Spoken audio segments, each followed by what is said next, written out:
ഇന്നത്തെ ആലത്തൂർ വാർത്തകൾ വായിക്കുന്നത് സുബിൻ ശരീഫ് തിന്നിലാപുരം. 1 ഏപ്രിൽ മാസം 20, 2024. മാസം വന്നിട്ട് 7, സവ്വാൽ മാസം വന്നിട്ട് 11. ഞങ്ങളുടെ വാർത്താ ചാനലിൽ നിന്ന് നിങ്ങൾ കേൾക്കുന്ന വാർത്തയ്ക്ക് വളരെയധികം സന്തോഷവും നന്ദിയും ഏർപ്പെടുത്തുന്നു. കഴിഞ്ഞ 17-ാം തീയതിത്തെ വാർത്ത 6100 പേരാണ് ശ്രദ്ധിച്ചത്. ദിവസവും ആൾക്കാർ ശ്രദ്ധിക്കുന്നുണ്ട് എന്ന് മനസ്സിലായി. നിങ്ങൾക്കൊക്കെ അതിൻ്റെ പേരിൽ നാസർ മാത്തൂരും സുബിൻ ശരീഫും നന്ദി പറയുന്നു. ഇന്ന് തൃശ്ശൂർ പൂരം. കേരളം കണ്ട ഏറ്റവും വലിയ സർക്കാർ കൂടി നടത്തുന്ന പൂരമാണ് തൃശ്ശൂർ പൂരം. തൃശ്ശൂർ ഇന്ന് കാലുകുത്താൻ ഇടമുണ്ടാകില്ല. പൂഴി കാണില്ല. അത്രയും തിരക്കാണ്. നിറച്ചും ആനകളും ചേണ്ട കൂട്ടുന്ന ആൾക്കാരും വിശറി കൊണ്ട് വീശിക്കൊടുക്കുന്ന ആൾക്കാരും കുടം മാറ്റും ഒക്കെ ഇന്നുണ്ടാവും. അതിലും രസം പടക്കം പൊട്ടുന്നതാണ്. ആകാശത്ത് വലിയ പൂ വിരിയണ പോലെയുള്ള പടക്കങ്ങളൊക്കെ പൊട്ടിക്കും. എത്ര ദൂരത്ത് വേണമെങ്കിൽ ഇത് കാണാനും കേൾക്കാനും അത് പറ്റും. നാട്ടിൽ നിന്നും പുറം നാട്ടിൽ നിന്നൊക്കെ ആൾക്കാരിങ്ങനെ ഒഴുകി വരും അത് കാണാൻ വേണ്ടിയിട്ട്. മോന്തിക്ക് തുടങ്ങും പരിപാടികളൊക്കെ.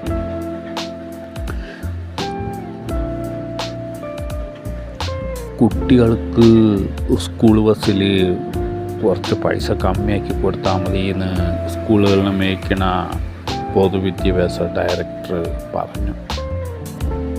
വയ്യാത്ത കുട്ടികൾക്ക്, പ്രത്യേകിച്ച് അംഗവൈകല്യമുള്ള ഉണ്ണികൾക്കും മറ്റുമാണ് ഈ ഇളവ് കൊടുക്കണമെന്ന് പറയുന്നത്. തമിഴ്നാട്ടിൽ ഇന്നലെ വോട്ടെടുപ്പ് നടന്നു. 2 ആൾക്കാർ വോട്ട് ചെയ്യാൻ വേണ്ടിയിട്ട് നിൽക്കുമ്പോൾ വയ്യാണ്ട് തളർന്നു വീണ് കുഴഞ്ഞു വീണ് മരിച്ചു. ഓതലുകൾ ഇന്ന് തുറന്നു. 12 ലക്ഷം കുട്ടികൾ ഇന്ന് ഓതലുകളിൽ പോയി തുടങ്ങിയിട്ടുണ്ട്. പുതിയതായി തുടങ്ങിയതും പഴയതുമായിട്ടുള്ള കുട്ടികൾ എല്ലാം കൂടി കൂട്ടി കണക്കാക്കുമ്പോൾ 12 ലക്ഷം ഉണ്ടാവുമെന്നാണ് ഓതലുകൾ നടത്തുന്ന മദ്രസ വിഭാഗത്തെ ഉസ്താദന്മാർ പറയുന്നത്. പല കുട്ടികളും ടിപ്പ് ടോപ്പായിട്ടാണ് ഇന്ന് പോയത്.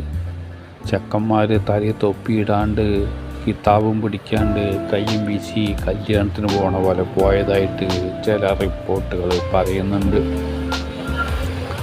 ഇസ്രായേലിൽ ഇറാന് ബോംബിട്ടു, പക്ഷെ ഒരു മാറ്റവും ഉണ്ടായില്ല എന്ന് ഇറാന് പറഞ്ഞു.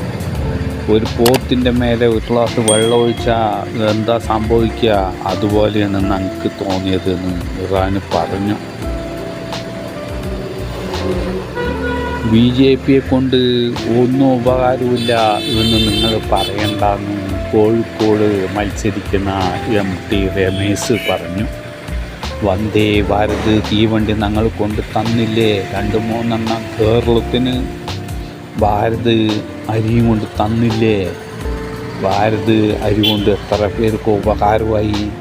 നല്ല അരിയാണ് എന്നാണ് അതുകൊണ്ട് ചോറും കൂട്ടാനും വെച്ച് തിന്നവരൊക്കെ പറയണത് എന്ന് രമേശ് പറഞ്ഞു. തണുപ്പും കൊണ്ട് ആഹാരവും കഴിച്ച് ചാരിയിരുന്ന് ഉറങ്ങിയിട്ട് എളുപ്പത്തിൽ നിങ്ങൾക്ക് എത്തേണ്ട അവിടെ എത്താൻ പറ്റും. ഇത്തിരി പൈസ കൂടുതൽ കൊടുത്താലും വന്ദേ ഭാരതത്തെ സുഖമൊന്നും ഏത് തീവണ്ടിക്കും ഇല്ല എന്നാണ് MT രമേശ് പറഞ്ഞത്. അവിടെ കോഴിക്കോട് മത്സരിക്കുന്നത് രാഘവേട്ടനും കരീമിക്കയും തമ്മിലാണെങ്കിലും MT രമേശും അതിൻ്റെ അടിയിലുണ്ടെങ്കിലും രമേശ് പറയാനുള്ളത് കടയിൽ കൂടെ പറഞ്ഞു. ഇന്നലെ കൊയിലാണ്ടിയിൽ മുഖ്യമന്ത്രി പിണറായി വിജയൻ വന്നിട്ടുണ്ടായിരുന്നു. എല്ലാവരും എന്ത് തിരക്കുണ്ടെങ്കിലും വെള്ളിയാഴ്ച പണിയും തരവും കളഞ്ഞിട്ടാണെങ്കിലും വന്ന് വോട്ട് ചെയ്യണമെന്ന് പ്രത്യേകം പറഞ്ഞിട്ടുണ്ടായിരുന്നു മുഖ്യമന്ത്രി പിണറായി വിജയൻ. MK രാഘവൻ 15 കൊല്ലമായിട്ട് കോഴിക്കോട് ഭരിക്കുകയാണ്. ഇനിയും അയാൾക്ക് ഭരിക്കാൻ കടവരുത്തി കഴിഞ്ഞാൽ വികസനങ്ങൾ ഇനിയും കൂടിക്കൊണ്ടേയിരിക്കുന്ന UDF സ്ഥാനാർത്ഥിയായ MK രാഘവേട്ടൻ പറഞ്ഞിട്ടുണ്ടായിരുന്നു. രാഹുൽ ഗാന്ധി കഴിഞ്ഞ ദിവസം പാലക്കാട് കോട്ട മൈതാനത്ത് പ്രസംഗിച്ചു. എന്തൊരു ജനങ്ങളാണ്! പൂഴി കാണില്ല, കാലുകുത്ത കടവില്ലാണ്ട് ആൾക്കാർ പാതിയിലും വണ്ടിൻ്റെ മുകളിലൊക്കെ കയറി ഇരുന്നിട്ടാണ് മൂപ്പൻ്റെ പ്രസംഗം കേട്ടത്. രമ്യ ഹരിദാസിനെയും ശ്രീകണ്ഠേട്ടനെയൊക്കെ അങ്ങോട്ട് വിളിച്ചിട്ടുണ്ടായിരുന്നു. നിങ്ങൾ എന്ത് വന്നാലും ആളുകളെ സോപ്പിട്ട് പതപ്പിച്ചിട്ട് വോട്ട് വാങ്ങണം, എന്നാലേ നമുക്ക് രക്ഷയുള്ളൂ. നമ്മുടെ പഴയ ഇന്ത്യനെ തിരിച്ചു കൊണ്ടുവരേണ്ടത് നമ്മളുടെ ആവശ്യമാണ് എന്ന് പറഞ്ഞപ്പോൾ രമ്യ ഹരിദാസ് ശരി പറഞ്ഞ് തലയാട്ടി. ശ്രീകണ്ഠനും ശരി, ഞങ്ങളെന്താ വേണ്ടത് പറഞ്ഞാൽ ചെയ്യാം എന്ന് പറഞ്ഞിട്ടുണ്ടായിരുന്നു. ഇന്നലെ മുഖ്യമന്ത്രി കൊയിലാണ്ടി വന്നപ്പോൾ ഒരുപാട് മാർക്സിസ്റ്റ് പാർട്ടിൻ്റെ എല്ലാത്തിൻ്റെ ആൾക്കാർ മുഖ്യമന്ത്രിൻ്റെ പ്രസംഗം കേൾക്കാൻ വേണ്ടിയിട്ടും അത് പറയുന്നത് എഴുതിയെടുക്കാനുള്ള പേപ്പറിൻ്റെയും ടീമിൻ്റെ ആൾക്കാരൊക്കെ അവിടെ വന്നിട്ടുണ്ടായിരുന്നു. വാളയാറിൽ വീട്ടമ്മ വളമടയിൽപ്പെട്ടു, കാലിന് ചെറുതായി പരിക്ക് പറ്റി.